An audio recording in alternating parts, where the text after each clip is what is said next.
Good morning everyone. बच्चों, आज आप अपनी क्षितिज पुस्तक के अंतर्गत अध्याय 4 सांवले सपनों की याद का अध्ययन करेंगे, जिसके रचयिता जाबिर हुसैन जी हैं। आइए जाबिर हुसैन जी का जीवन परिचय देखिए। जाबिर हुसैन जी का जन्म सन 1945 में गांव नौनही, राजगीर जिला नालंदा, बिहार में हुआ था। वे अंग्रेजी भाषा एवं साहित्य के प्राध्यापक रहे। सक्रिय राजनीति में भाग लेते हुए 1977 में मुंगेर से बिहार विधानसभा के सदस्य निर्वाचित हुए और मंत्री बने। सन 1995 से बिहार विधान परिषद के सभापति हैं। जाबिर हुसैन हिंदी, उर्दू तथा अंग्रेजी तीनों भाषाओं में समान अधिकार के साथ लेखन करते रहे हैं। उनकी हिंदी रचनाओं में जो आगे हैं: डोला बीबी का मज़ार, अतीत का चेहरा, लोगा, एक नदी रेत भरी प्रमुख हैं। अपने लंबे राजनीतिक सामाजिक जीवन के अनुभवों में उपस्थित आम आदमी के संघर्षों को उन्होंने अपने साहित्य में प्रकट किया है। संघर्षरत आम आदमी और विशिष्ट व्यक्तियों पर लिखी गई उनकी डायरियाँ चर्चित प्रशंसित हुई हैं। जाबिर हुसैन जी ने डायरी विधा में एक अभिनव प्रयोग किया है, जो अपनी प्रस्तुति, शैली और शिल्प में नवीन है। प्रस्तुत संकलन सांवले सपनों की याद जून 1987 में प्रसिद्ध पक्षी विज्ञानी सालिम अली की मृत्यु के तुरंत बाद डायरी शैली में लिखा गया संस्मरण है। सालिम अली की मृत्यु से उत्पन्न दुख और अवसाद को लेखक ने सांवले सपनों की याद के रूप में व्यक्त किया है। सालिम अली का स्मरण करते हुए लेखक ने उनका व्यक्ति चित्र प्रस्तुत किया है। यहाँ भाषा की रवानी और अभिव्यक्ति की शैली दिल को छूती है। लेखक ने सालिम अली को पक्षी विशेषज्ञ होने के साथ साथ पर्यावरण प्रेमी भी माना है। सांवले सपनों की याद एक व्यक्ति चित्र है। इसमें प्रसिद्ध पक्षी प्रेमी सालिम अली के व्यक्तित्व के विषय में बताया गया है। इस पाठ का सारांश इस प्रकार है: सुनहरे सपनों के पंखों पर सांवले सपनों का एक झुंड सवार है। यह झुंड मौत की वादी में जा रहा है। सालिम अली उसमें आगे हैं। वह अपने कंधों पर सैलानियों की तरह अंतिम सफ़र का बोझ उठाए हुए हैं।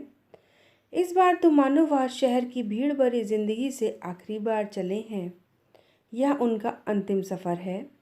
वह एक पक्षी की तरह विलीन हो रहे हैं, जो अंतिम गीत गाने के बाद मौत की गोद में जा बसा हो। कोई भी इस सोए हुए पक्षी को जगाना नहीं चाहेगा।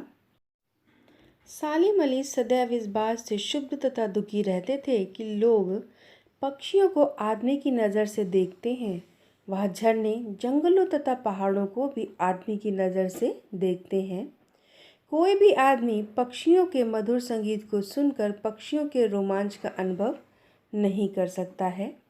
लेखक का मानना है कि इतिहास में पता नहीं कब श्री कृष्ण ने वृंदावन में नाना प्रकार की क्रीड़ाएं की हैं और न जाने कब मधुर स्वर में बंसी बजाई है, परंतु आज भी जब हम वृंदावन में यमुना का सांवला जल देखते हैं तो लगता है कि अभी कोई अचानक आकर बांसुरी बजाने लगेगा। आज भी यमुना का सांवला जल श्री कृष्ण की बाल लीलाओं की याद दिला देता है। कृष्ण की बांसुरी से उत्पन्न जादू से वृंदावन कभी खाली नहीं हो सकता। सालिम अली की कमज़ोर काया के व्यक्ति थे। उनकी मृत्यु लगभग 100 साल की उम्र में कैंसर से हुई थी, परंतु उस समय भी उनकी आंखों की ज्योति अच्छी थी। वह पक्षियों की हिफाजत के लिए सदैव तत्पर रहते थे। अंतिम सांस तक वे पक्षियों की तलाश तथा उनकी सुरक्षा में लगे रहे। सालिम अली प्रसिद्ध बर्ड वॉचर थे। वह एकांत के क्षणों में प्राकृतिक दृश्यों को देखने में सदैव खोए रहते थे। प्रकृति में उनके लिए अपनी हंसती खेलती रहस्यमयी दुनिया थी, जो उन्होंने अपनी जीवन संगिनी तहमीना की मदद से बनाई थी। सालिम अली की नज़रों में दूर तक फैली धरती और झुके आकाश जैसे जादू था। उन्हें प्रकृति में एक हंसता खेलता रहस्य दिखाई देता था। वह पक्षी प्रेमी होने के साथ साथ पर्यावरण प्रेमी भी थे। केरल की साइलेंट वैली को रेगिस्तानी हवा के झोंकों से बचाने के लिए वह तत्कालीन प्रधानमंत्री चौधरी चरण सिंह से भी मिले थे। चौधरी चरण सिंह जी गांव की मिट्टी में ही जन्मे थे। पर्यावरण सुरक्षा संबंधी बातें सुनकर वह भावुक हो उठे। आज न चौधरी चरण सिंह जीवित हैं और न ही पर्यावरण प्रेमी सालिम अली। अब देखना यह है कि उनके ना होने पर भी हिमालय और लद्दाख की बर्फीली ज़मीनों पर जीने वाले पक्षियों की चिंता और सुरक्षा कौन करेगा। सालिम अली की आत्मकथा का नाम है फॉल ऑफ द स्पैरो। इस बात से प्रसिद्ध अंग्रेजी साहित्यकार D.H. लॉरेंस की मृत्यु के बाद की बात याद आती है। D.H. लॉरेंस की मृत्यु के बाद उनकी पत्नी फ्रीडा से प्रार्थना की गई कि वह अपने पति के विषय में कुछ लिखें। तब फ्रीडा ने कहा, मेरे पति के बारे में मुझसे अधिक मेरे छत पर बैठने वाली गौरैया जानती है। कहने का तात्पर्य है कि D.H. लॉरेंस बहुत ही सरल स्वभाव के व्यक्ति थे।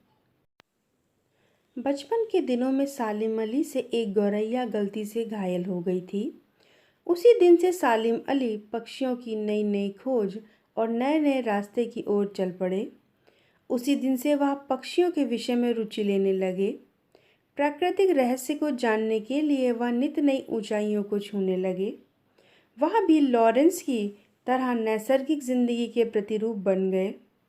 सालिम अली जीवन भर भ्रमणशील रहे। उनकी यायावरी अर्थात घुमक्कड़ स्वभाव को देखकर लगता है कि वह आज भी पक्षियों की खोज में निकले हैं और कुछ ही देर में अपने गले में दूरबीन लटकाकर पक्षियों के विषय में कुछ जानकारी हासिल करके लौटकर वापस आ जाएंगे। लेखक बड़े द्रवित मन से पूछते हैं कि तुम लौटोगे ना सालिम अली।